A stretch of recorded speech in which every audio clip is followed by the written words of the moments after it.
Shalom, sudah yang dikasih Tuhan, jumpa kembali pada hari ini untuk kita belajar firman Tuhan dan kita terus melanjutkan bahasan kita menjelang akhir dari kitab Kisah Para Rasul, yaitu Kisah Para Rasul pasal 28.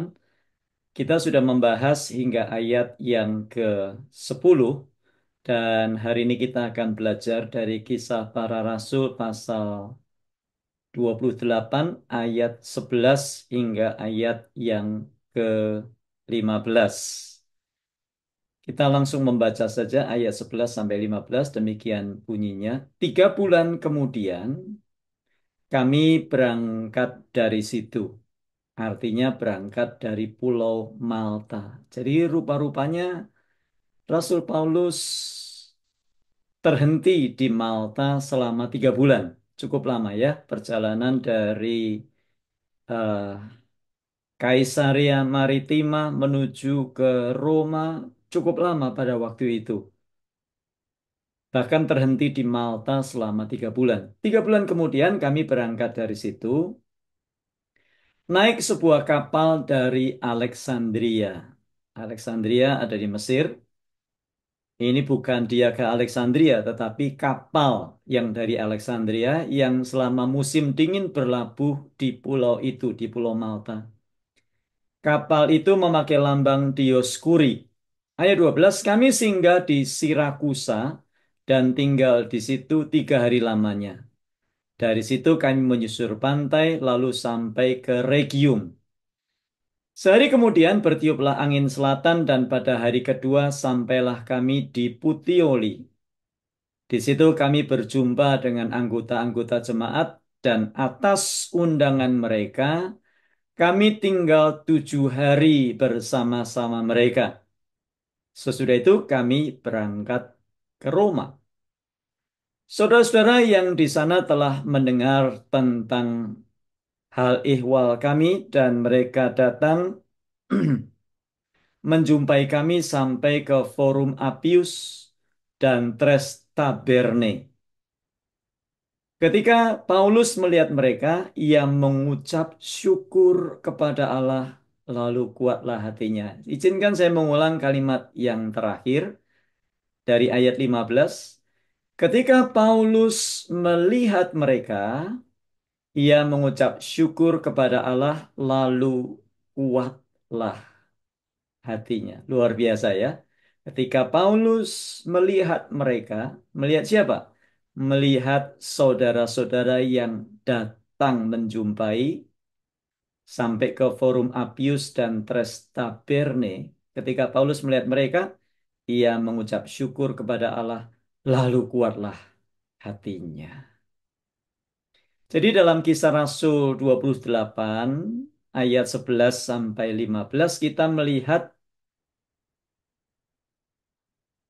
Rasul Paulus saat dalam perjalanan ke Roma termasuk interaksi dengan para saudara seiman di berbagai kota. Dan ada beberapa pelajaran yang bisa kita ambil dari perikop ini, antara lain adalah kekuatan di dalam kebersamaan dengan saudara seiman. Saat Paulus tiba di Puteoli dan Roma, ia disambut oleh para saudara seiman yang datang dari jauh untuk menemuinya. Dan kehadiran mereka memberi kekuatan dan semangat kepada Rasul Paulus. Jadi, apa yang kita dapat dari sini kita melihat pentingnya persekutuan dan saling mendukung di antara orang percaya. Kita tidak bisa sendirian. Kita perlu orang lain.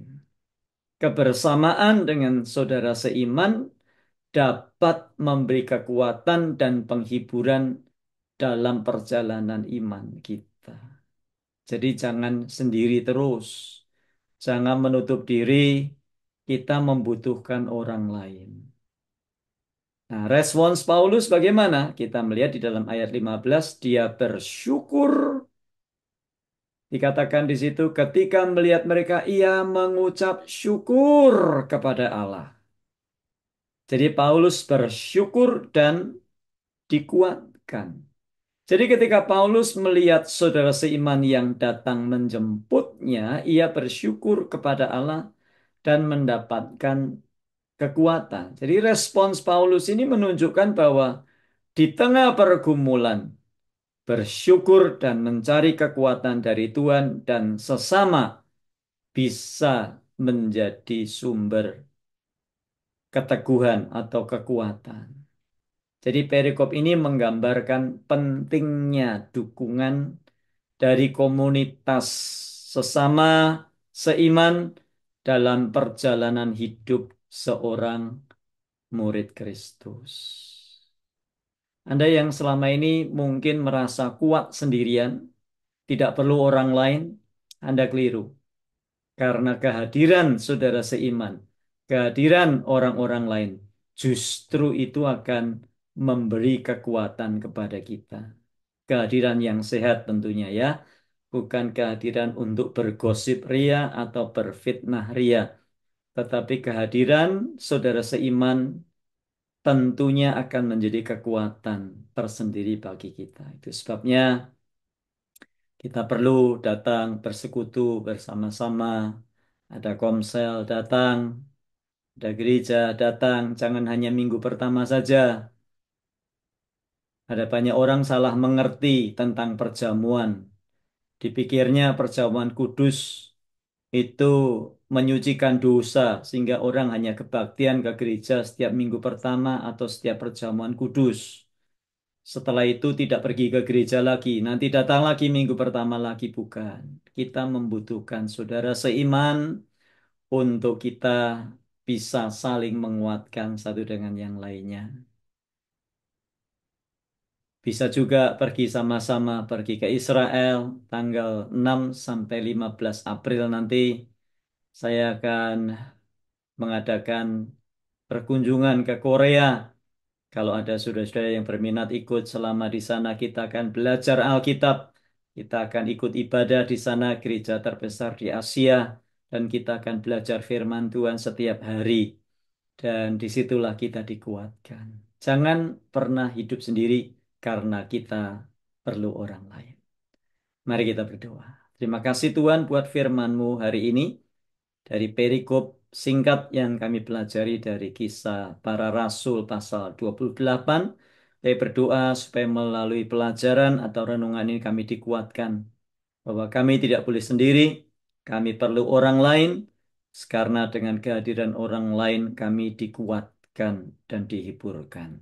Terpujilah Engkau kekal selamanya, berkati setiap orang yang mengikuti channel ini, nama Tuhan Yesus dipuji dan dimuliakan. Di dalam nama Yesus yang kami sembah dan kami muliakan, kami berdoa. Amin.